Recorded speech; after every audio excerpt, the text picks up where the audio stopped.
Well, we've made it to another Sunday, the second Sunday in this brand new year of 2026. I'm glad that you have tuned that dial in to join me for this episode of Cogitations. If you're one of those listeners there in Texas, this is just another of many, many, many episodes that we have shared together. But if you are tuning in here in the area around Kansas, Nebraska, Missouri, or Iowa, this is just our second time together, and I'm glad that you have joined us this day for Cogitations. Well, when we talk about a new year, and we didn't talk a lot about New Year's resolutions in the last program, but when we think about a brand new year, we think about new opportunities. And I want to spend some time in our program today to think about new opportunities that we might have and how we can utilize the time ahead of us in this year as wisely as possible. We have a lot of things we can spend our time on, a lot of things we can literally waste our time on, and our time is a very finite resource that we have.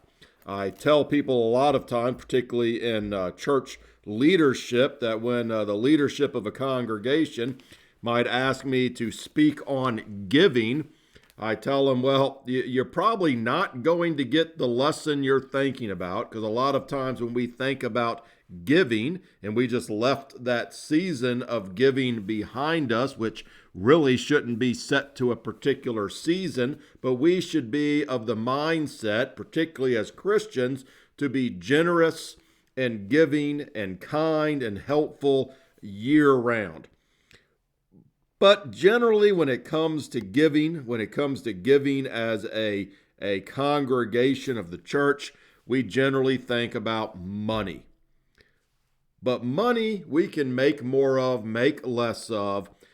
Money is something that is not very restricted. Maybe you don't make enough money at your current job. You could take on a side hustle and generate some more money. If you listen to a lot of those financial experts that try to give you plans and stuff to get out of debt, that's one of the things they talk about. If you're not making enough money, we'll figure out ways to make more money. Well, the problem with time is, and that's what I generally talk about when it talks about giving, what God really wants is our time. God himself does not need our money. God himself can literally create anything that he would need if he actually needed anything. He is a being that is beyond our concept of need. Now, the church needs money. The church and particularly the local congregation, if we're going to have songbooks, if we're going to have Bibles in the pews, lights when we come together to study or worship, if we're going to have material to circulate in the community, all that takes money.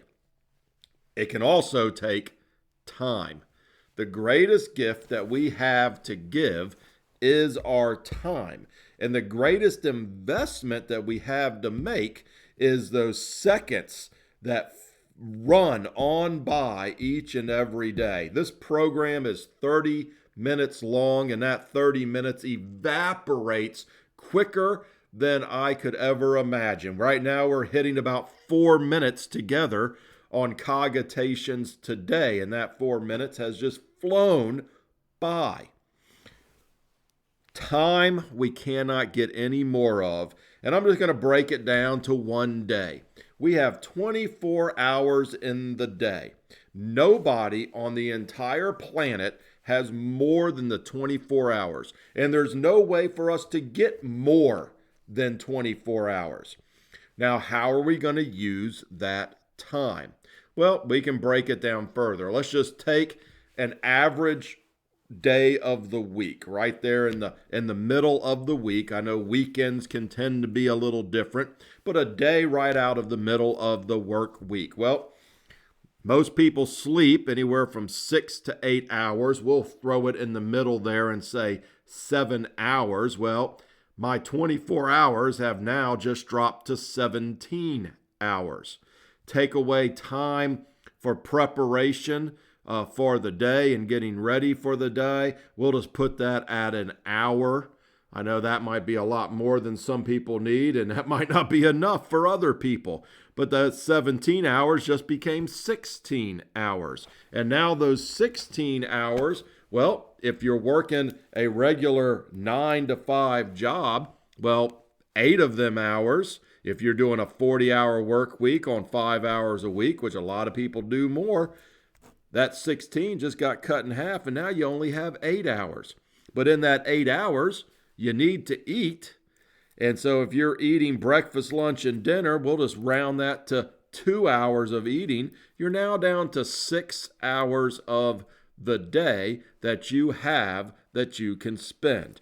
And that is generally the case for most people in any kind of civilized society that we have with the normal work structure. How do we spend those 6 hours? Well, part of that is simply commuting. Yeah, you work an 8-hour job, but you got to drive there and drive back.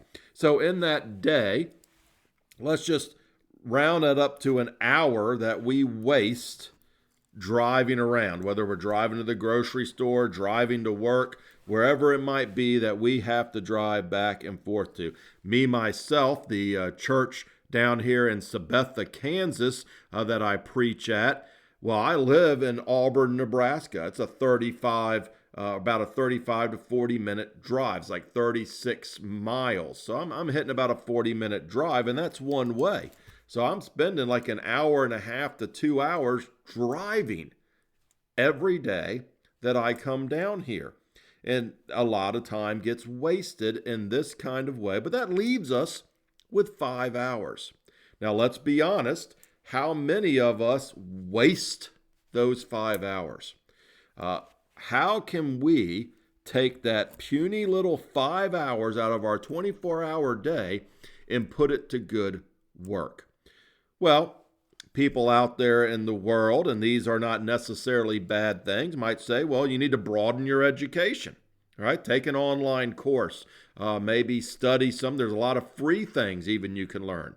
So maybe you're going to spend part of that time educating yourself, and that's a good thing to do. I have pursued a lot of education in my time because I want to know things. I refer to myself often as a rogue scholar.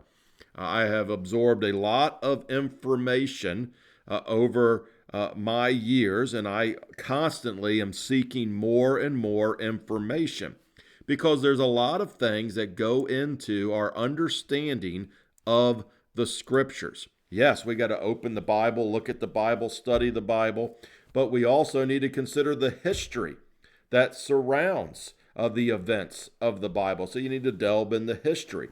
While the Bible is not a science book, it does speak a lot about the realm of nature and natural things and even things out there in our universe. And so science is a good thing to know. We have to get sometimes into linguistics. And so I look a lot at linguistics, and then I look a lot at archaeology that kind of parallels with that history. I look a lot at culture and anthropology that, again, kind of mirrors in with that history, but understanding the culture and the people of the times of the Bible. So I've spent a lot of times studying. I've taught at a few private schools over the years, K through 12th, and a lot of times ended up teaching math because I've accumulated enough college hours to teach mathematics. I can teach math, I can teach science, I can teach language arts, I can teach social studies. I can pretty much teach anything at an accredited school because I have enough college hours to do that because I've spent a lot of time pursuing knowledge. And those are good, noble things to do. But how much time do we just idle away? How much time do we spend doing things that really don't benefit us in any way, shape, or form? Maybe we waste that time just staring at now these screens that we carry around with us, and we're just scrolling social media, and it's easy to get caught into doing that. But you could take that time, even on that device, and use it for more nobler purposes than just idle consumption of whatever's going across the screen. Likewise, we spend a lot of time watching movies and watching TV series that is not necessarily in and of itself bad, but is it a valuable use of them 5 hours that we have left? Sometimes we pursue a hobby, whether that hobby doesn't really produce anything but a good time, like playing golf or playing tennis, or we produce some kind of craft, making jewelry or things of that nature. And so we spend these precious moments on a lot of idle activity that has no positive production in our lives. Now, they're not bad. Even Jesus took a break now and then. Sometimes you need to just step away from everything and veg. So I'm not saying that is entirely bad, but when the bulk of your time that's actually yours to spend, you're not sleeping, you're not working, you're not commuting, is consumed with those idle things, that's where we begin to have problems. I personally encourage folks, and I try to encourage myself to spend as much of that time absorbing the Word of God. How much time does the average Christian, if they gave you an honest answer, spend in personal, private study? I'm not talking about study that's there at Bible class on Sundays or midweek if you meet. How much time do they spend personally? I think of those at Berea. We're told there in Acts that those at Berea were more noble-minded than those at Thessalonica because they searched the scriptures daily to see if what they were being told was true. Yeah, the Apostle Paul's there. The Apostle Paul is opening up their understanding to the scriptures and saying, hey, this prophecy was talking about Jesus. This prophecy's talking about Jesus. Hey, this prophecy's talking about this time that we're living in now.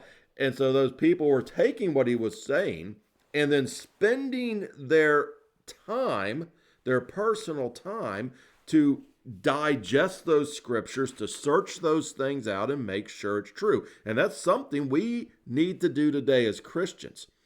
Just because that preacher's sitting up there and got their degree or their ordination from some Bible college or some religious institution doesn't mean that they're necessarily speaking the truth. So we have a personal responsibility for ourselves to make sure that what we are hearing is truth. We talked about that some in the last episode. Truth matters. That's my main focus on this program, is to delve into truth, and truth matters. So, as we come into this new year, maybe it'd be a good resolution to budget our time.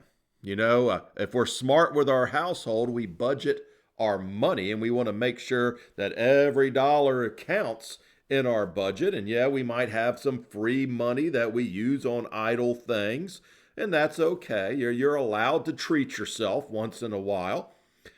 But just like we want to be wise with our money, well, we need to be wise with our time. Because we can always make more money. We can always seek out ways to increase the value of our time, because that's really what you're doing. You're trading time for dollars. So we can find ways to increase the value of the time that we're trading for dollars, or we can trade maybe a little bit of that idle time for some more dollars.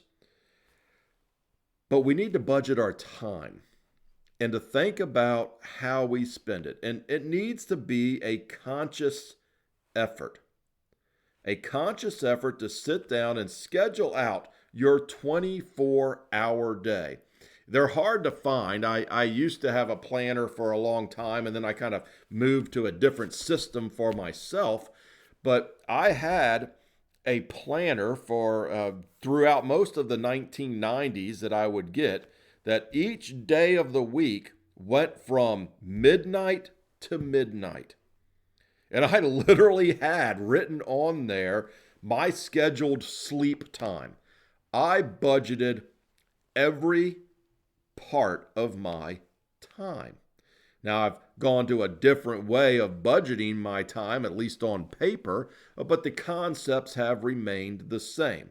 I've taught classes in the past on time management, and I tell people when it comes to time management, you know what the best planner is to use? The one you'll actually use. We got to use the tool that best fits the way our mind works and our mind digests things. And so I tell people that. So as you come into this new year, take some time to sit down and budget your time. We got to remember some important things. I'm going to read the 13th verse of Hebrews chapter 4. Hebrews chapter 4, verse 13. We know verse 12. We hear verse 12 often enough. If you have been involved in the Christian religion, you've been involved in Bible studies or listening to sermons, you've heard verse 12, and I'll go ahead and read 12 as well. For the word of God is living and powerful and sharper than any two-edged sword, piercing even to the division of soul and spirit and of joints and marrow, and is a discerner of the thoughts and the intents of the heart. And there is no creature hidden from his sight. The his here is God, God's sight. But all things are naked and open to the eyes of him to whom we must give account. At some point, we are going to stand before the judgment seat of God, and we are going to give account. We're going to give account for our life, give account for what we have done. In one place, Jesus made mention as he was talking about communication. He says that we'll give account for every idle word. Every idle word. He didn't say good word. He didn't say bad word.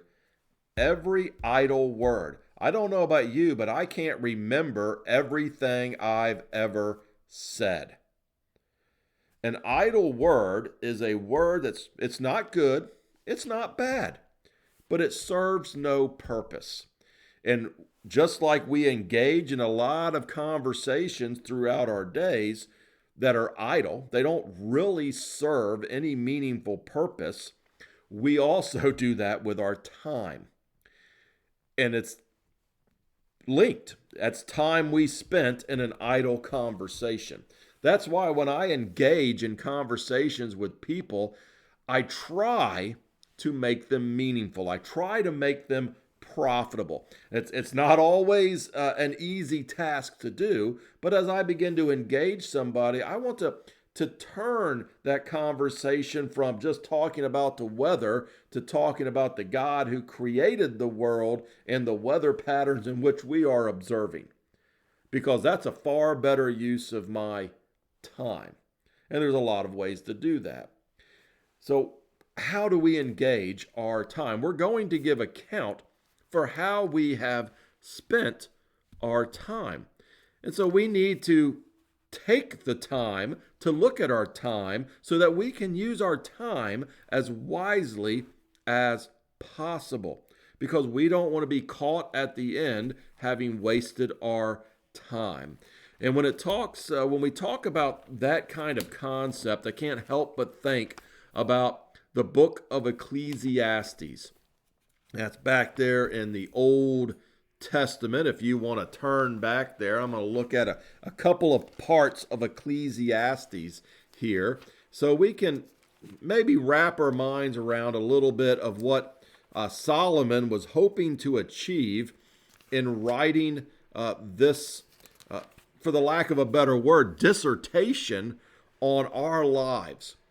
Now, he starts off the writing there in chapter 1, verse 1, by saying, the words of the preacher, the son of David, king in Jerusalem. So we know who wrote it, and I like the term there, the preacher. This is a sermon. It's a sermon about how are you spending your life. And we see something repeated throughout here, and I'm just going to sit there in verse 2. Now, different translations use a different word here, but the concept remains the same. Vanity of vanities, says the preacher, vanity of vanities, all is vanity. And that would be also known as just emptiness. There's a lot of words. I mean, there absurdity, frustration, futility, nonsense. And throughout the book, this word in the original language means all those things. It can be translated all those ways. And his point as he progresses through there and looks at someone who throws their life into labor, throws their life into luxury, lives the life of poverty or lives a life of riches, it's all empty. It's all meaningless. It is futile. The things that we often pursue down here in our lives is futile. And he goes through and progresses that concept. In chapter 3 of Ecclesiastes, he hits something that got turned into a song. I don't remember exactly what group sung it, but a while back, decades back, this was turned into a song. And we know it, to everything, turn, turn. There is a season, turn, turn. I'll spare you singing it. But that's the main lyrics. They get repeated. But that's the first 8 verses of chapter 3. It talks about time. To everything there is a season, a time for every purpose under heaven. But look at that word, purpose. There is a time for every purpose. I take that before I even look at the rest of what he says, and I want to make sure that the time I'm spending has purpose, has meaning.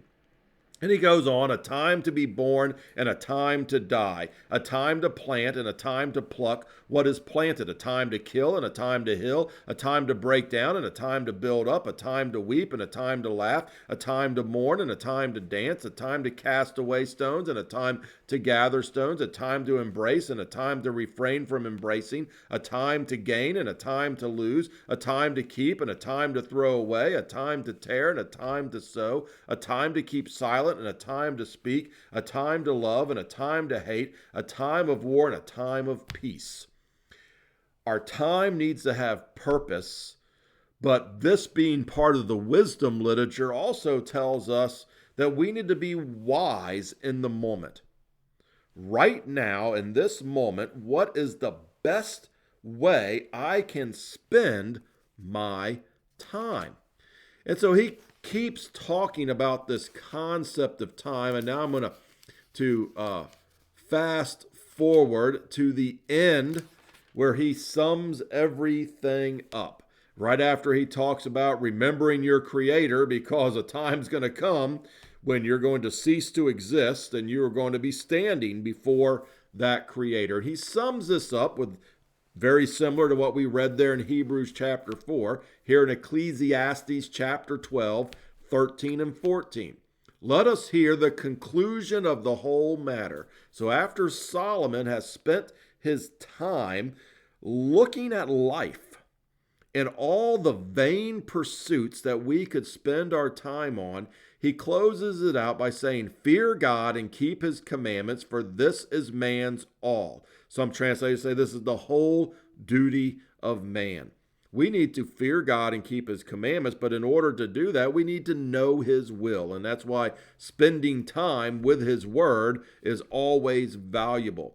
For God will bring every work into judgment, including every secret thing, whether good or evil. Everything we've done, everything we've spent our time on, he's going to analyze and look at. The scriptures are very clear about that from beginning to end. And so we have to make sure that we are engaging wisely with our time. I'm going to jump to Colossians chapter 3. Colossians chapter 3, talking about how we spend our time and what we focus on and how we prioritize our time. He says here in Colossians chapter 3 to those good, faithful brethren at Colossae, if then you were raised with Christ, seek those things which are above, where Christ is seated at the right hand of God. Set your mind on things above and not on the things of the earth. For you died, and your life is hidden with Christ in God. When Christ, who is our life, appears, then you also will appear with him in glory. We need to set our minds on things above. We don't need to be consumed with the vain, idle things of the world and worldly pursuits that, when it's all said and done, is not going to be profitable for us spiritually.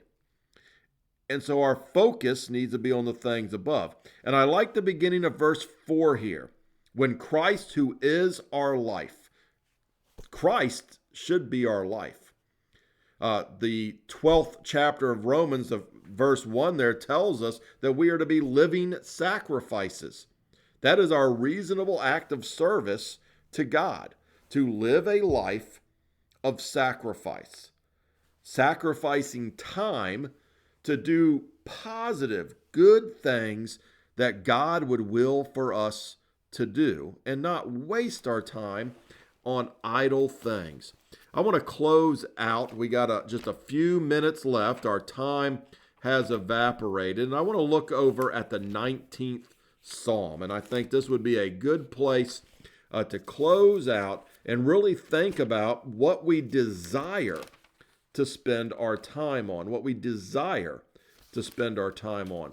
And I'm going to pick up in verse 7, and I'm going to read through verse 11.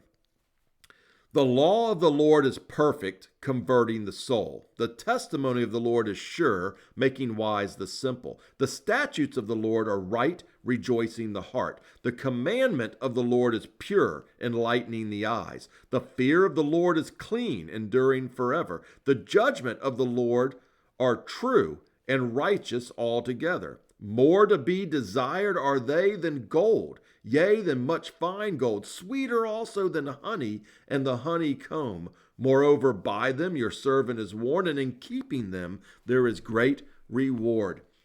The psalmist here reminds us of the benefits of God's word. Remember, the scriptures tell us God has given us everything that pertains to life and godliness. It is the greatest guide, not only guiding us into spiritual righteousness, but just giving us advice on how to live a life here in the flesh. And it should be of more desire to us than gold, more desire to us than the material riches of this world. I got to spend over a year in Iraq, and I was overseeing religious activities there at a place in Iraq, and really covering south central, southeastern Iraq. And I could literally turn around in my office and look out the window, and I'm looking at the ziggurat of Ur. I spent over a year at the Ur where Abram at the time, story in the scriptures begins.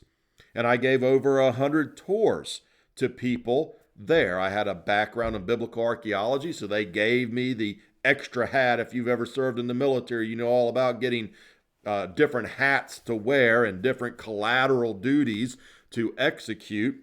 And so I was the liaison to the Iraqi Department of Antiquity for that region because of my background. I spoke the language, I understood, I was familiar with the history of the place.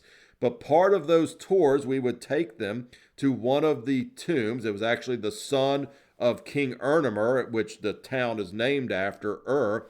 And you would tell them about all the riches he was buried with. But all those riches today, they're either in a museum in Pennsylvania, a museum in London, England, or a museum in Baghdad. He didn't take any of it with him, even though it was buried in his grave for that purpose. How are we spending our time?